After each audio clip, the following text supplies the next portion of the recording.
Look how they massacred my boy. So Tearlaments has been hit once again. Kelbeck to 0, Hafnis to 1. Even Tearcash comes in at 1. I think they just don't want Tearlaments players to play the game. I understand. I'd be salty too if the coolest deck on the planet stayed that good for that long. But regardless, I still will try to make it work. I will keep my Copium brothers and sisters and NBs safe. So right here we have my current list. And I think it's actually pretty solid. Now, of course, you will notice there's almost no non-engine because Tearlaments just can no longer afford that. But let's go over it. First of all, we have Jackalope. Now, why do we have Jackalope? This is a little good boy. The main thing is that I want to play Dangers because I want to have level 7s. And I want to have level 7s because I want to be able to play under an Arise Heart, be able to make Big Eye. I want to play with Unicorn and Fenrir. I want to be able to play with my Punks to try and make Baron. Overall, level 7s are good. And so when you go like Nessie, and Nessie of course picks itself, and then you grab Jackalope, and then Jackalope of course picks itself, then you can still summon out your second Nessie. In general, it's also just a dark body to, you know, OTK with darks, lean, access code, and all of that good stuff. But so this basically gives you like a gameplay loop where Nessie will always give you a level 7 no matter how unlucky you are, and level 7s get you to Big Eye and Baron, depending on if you open the Punk. Then we have Punks. We need Punks right now. Kelbeck and Agido are fully gone, and so we need a way to mill. And since we still have Chaos Ruler, I think the best way to mill is the Punk engine. It also gets rid of like bad draws in our hand. Like if we open Teleport or Zeamin, we can discard with Foxy Toon stuff like the Fairy Tail Snow, like the Shadows, like the Destrudo, like the Hollow right here. A bunch of this stuff will trigger a Foxy Toon's send, and so I think Punks are really solid. Now, if we can already play, we can also use the Punks to just make a Chaos Ruler and a Baron. Why? We will often have level 7s. So you can go like Zeamin, Foxy Toon, get Deer Note, Zeamin plus Deer Note make Chaos Ruler, Deer Note bring back Zeamin, and then Zeamin plus the other level 7s, which is Nessie, Fenrir, Unicorn, Tearcash. That will then make Baron. So now you have Chaos Ruler plus Baron, and Chaos Ruler, of course, you know, does its thing, but the Baron will kind of insulate you from stuff. And depending on what you opened, like if you opened, for example, a Unicorn, Unicorn will have gotten you Birth, the Chaos Ruler will mill 5, you might get your Fenrir, Fenrir might get you Tearcash. A variety of stuff can happen, but in general, when you can play, the Punks give you Chaos Ruler Baron, and when you can't play, they give you Chaos Ruler Zombie Vampire. So usually we're gonna have the mills now that Kelbeck and Agido used to give you, and it's pretty solid. Overall, you will also notice that we have 5 normal summons total, like we have 2 Zeamin, 3 Rhino Hearts, so that feels pretty swell, and then we still have the 2 Teleport. I wish I could play 3 Tele, 1 Zeamin, but we can't. Next, we have 1 Hafnis, our last baby girl. This is so sad. Then we have Squamada. This can either send you Hollow, which is Kelbeck and Agido at home, or it can send you Beast if you want to be able to draw cards. Overall, this is also solid mills of Chaos Ruler. As you notice, because the tier cards keep on getting hit, there's actually very few ways we can still plus off Chaos Ruler. That's also why I really want to have the Dangers, why I want to have the Destrudo, why I want to have the Shuttles. I still want hits of Chaos Ruler. Of course, milling 5 is also really good. You will notice there's still a lot of payoff in the deck, but the more payoff, the better. Then we have Fairy Tail Snow. This card is crazy. This is like Fairy Tail Snow and Chaos Ruler are like the last cards in this deck holding Tearlaments together. And it's barely, like it's starting to get like really close, but those 2 cards are like the last little threads we have to call this a deck.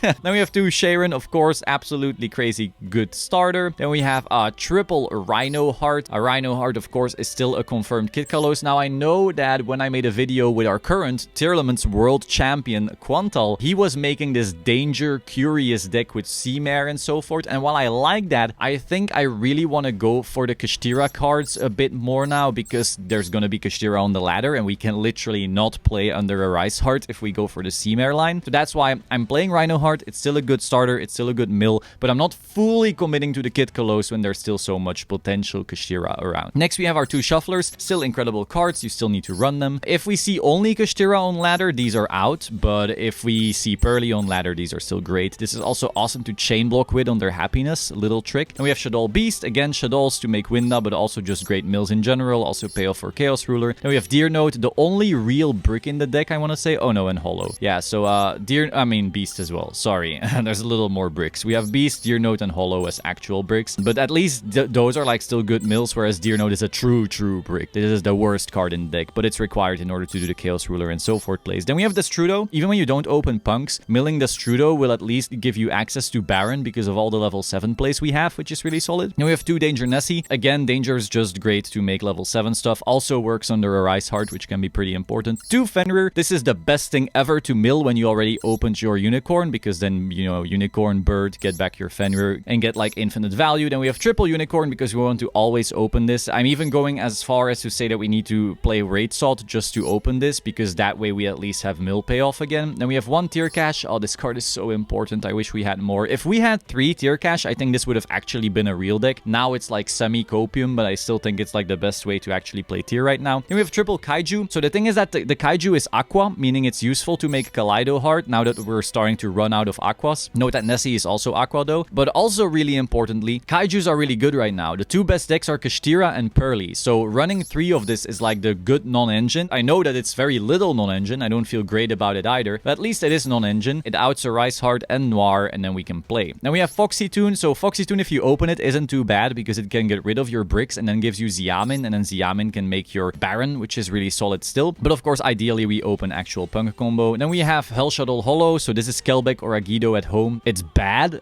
but we need it right now. Then we have Grief. This is like Foolish Burial on steroids. Notice that this card gets way better thanks to tier cash, because you can literally go like Grief, special tier cash, and then send Rhino. So that way you have access to like a better card than just Rhino if you've already used Rhino. So this combination you will actually see come up quite a bit. Also, if you mill one of your traps, you can tier cash banish it, and then your Grief will add it back to your hand. So that's a play that actually comes up a whole lot. Then we have Perlerino, best field spell in the game, of course. There's actually an argument for playing Ancient Fairy Dragon in here somewhere so that you can turn Raid Salt into that, but I did not want to commit the extra deck slot just for that combination. Then we have Raid Salt. Of course, this just gets you to Unicorn, and if you already opened Unicorn, it gets you to tier cash or to Fenrir, depending on what you need. Triple Scream. Scream is absolutely crucial now. Like, we have no Kelbeck or Agido. We are desperate for milling, and it's also a great mill to get access to our 1 Solic or our 1 Meta Noise. Then we have Birth. This is a crazy card. Insane against both Cash, Pearly, Tier. We will usually have a cash card on our end board. Then we have 2 Teleport. This is to get our P.U.N.K stuff going. And then we have Meta Noise and Solic, our 2 traps. Meta Noise gets even better now thanks to Kashtira. Being able to book one of their cards can sometimes just randomly end the game. But it's also just a good mill to add back our tier cash. Like, you will notice tier cash is a crucial piece, and so being able to just recur it back is really, really big. Then for the extra deck, we have Winda. Winda is great against Pearly. It's mid against Cash, but I feel like the deck now just no longer has that infinite recursion that the old tier deck had. And so now you need to kind of build a board without a Winda on top, and then when your opponent starts playing, you make the Winda with stuff like Solic of your Kaleido and so forth. Then we have Kid Kalos, still the baby girl. This is still the only thing, again, together with Snow and Chaos Ruler, that this deck has. And if you get rid of that, I mean, then we have nothing. Then it's game over. Sorry, boys and girls. And then we have Dragos Tepelia. Not playing Grafa or King of the Swamp or any of that cope. So then we still need like a fusion to make on our opponent's turn if we didn't have Shadol access. So that is this card. And sometimes in some hands, you're also forced to make the Winda early. And so if your opponent then has an out for the Winda, being able to turn the Winda into a Dragos Tepelia isn't the worst either.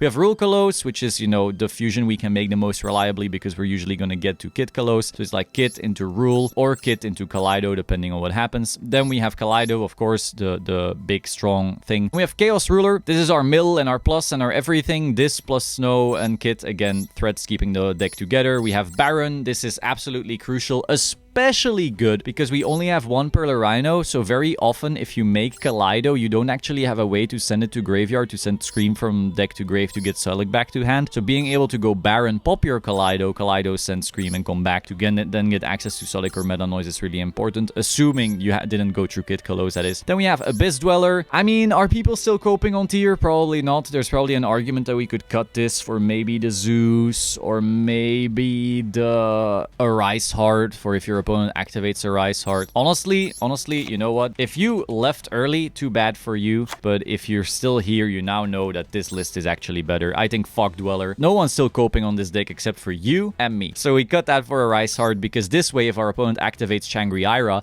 we can just go, here's a Fenrir, and then they have to answer it, or we just get a Rise Heart. If you don't like this, you can also just play Zeus, but I personally think a Rise Heart might come up more. Also, in some hands, you can actually put this on your end board. I mean, if we're that down down bad if everything is going wrong, but you do have the level 7s, you can actually put it on your end board. I have done that in real life, actually. And then we have Time Thief Redoer. This is just a confirmed fusion. So if you like bring back Rhino, you have Sharon summoned or something, you make Redoer, you can make a Kaleido on your opponent's turn. Big Eye, really important. I have not said this in public just yet, but Big Eye is actually fucking insane in tier, and I think even in the TCG it should be ran right now, and if you're not running it, you're throwing. The reason is that you will virtually always be able to Fenrir plus tier cash, like that's just a given, and Fenrir will usually take any kind of negate. Like you will summon Fenrir and it will get impermed, or it will get, you know, some other negate will pop up on it, but the Fenrir will somehow not be able to activate its effect anymore. You will get tier cash access because that's just what the deck does, maybe less so in this deck, but in general, I mean, thanks to Unicorn,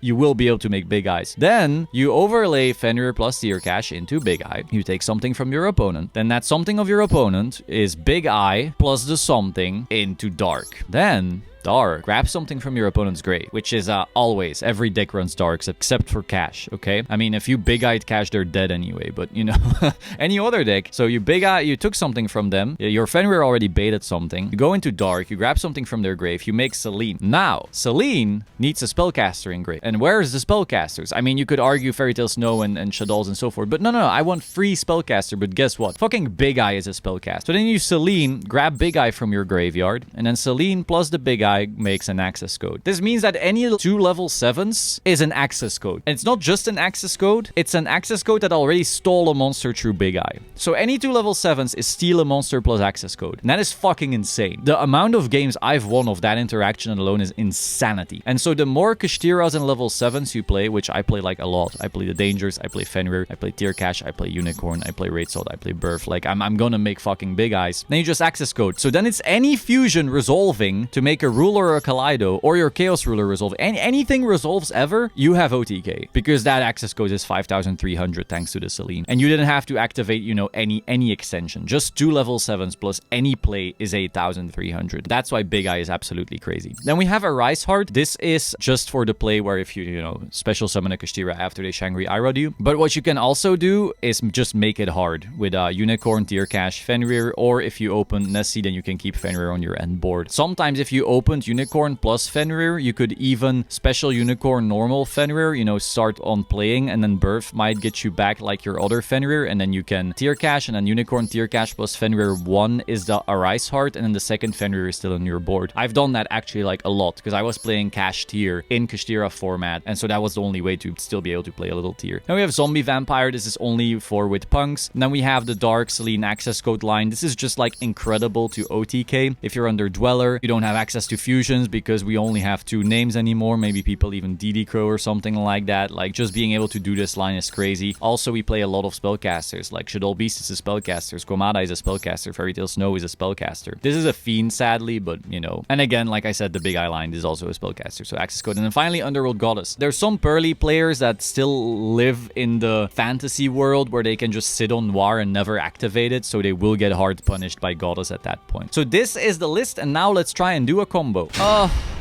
You're as beautiful as the day I lost you. Alright, let's see what we can do. This is actually like an awful hand, but it doesn't matter because this is the best deck.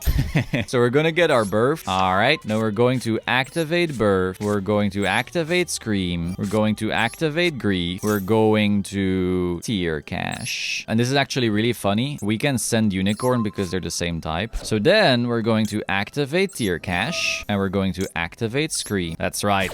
This is my domain. So we're going to mill 6 cards. Your side of the field, yeah. All right. Now, all of this shit activates. So we're going to go Scream and Sulik and then Sharon. Yep. So Sharon will make Kid Kalos out of Nessie and herself. This is again also why Nessie is so good. We can keep our, you know, dead turtles. So this goes here. This goes here. What did we move? Okay, so then Sulik adds a Rhino Heart to our hand, and then the Scream will add the Meta Noise. Then on a no chain, Kid Kalos will add Sharon to our hand. So then Sharon will be able to send one of our turtles, which is pretty solid. So we will add Sharon to our hand. So next we have the Shuffler, right? Yep. So we will, I guess, Kid Kalos. We will send the Kid Kalos because we want to mill 5. We will special summon Rhino Heart. So we will go 1 Rhino Heart and 2 kit. Okay. Maybe we should have done 2 Rhino Heart because we only have Halfness anyway. I mean, okay. Yeah, I mean, Halfness is still great. So we send Halfness. Select optional effect. We will activate Halfness. We will make... Did we mill the Strudo by any chance? We did not mill the Strudo, so we will simply do Rokolos here. So we will send the kit back. We will special summon out our Rokolos. Let's see what we have. So now we will activate Kashtira Birth, and it will summon back our Fenrir, because Fenrir is a good boy.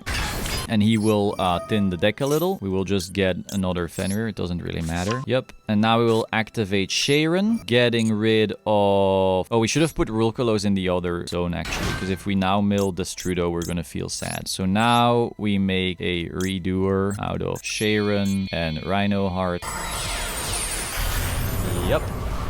And now, interestingly, if you wanted to, and I'm not saying you should, but if you wanted to, you could still make a Rise Heart. So, like, I'll set Tearlaments Meta Noise, and normally, this board should beat anything. Like, we have 17 cards in deck. Our Scream is gonna mill. It's probably gonna hit a Shadow. We're gonna be able to make, like, an easy fucking window. We're gonna be able to do Kaleido. We have Fenrir Banish and so forth. But, despite that, I still want to show you that we could make an Arise Heart. So, I will normal summon my Fenrir right here, because that's the thing you can do. And I will make my Arise Heart just for bragging rights' sake. I do not think this is correct. I think this is like turning off too many of our own cards. But boy, does this look cool.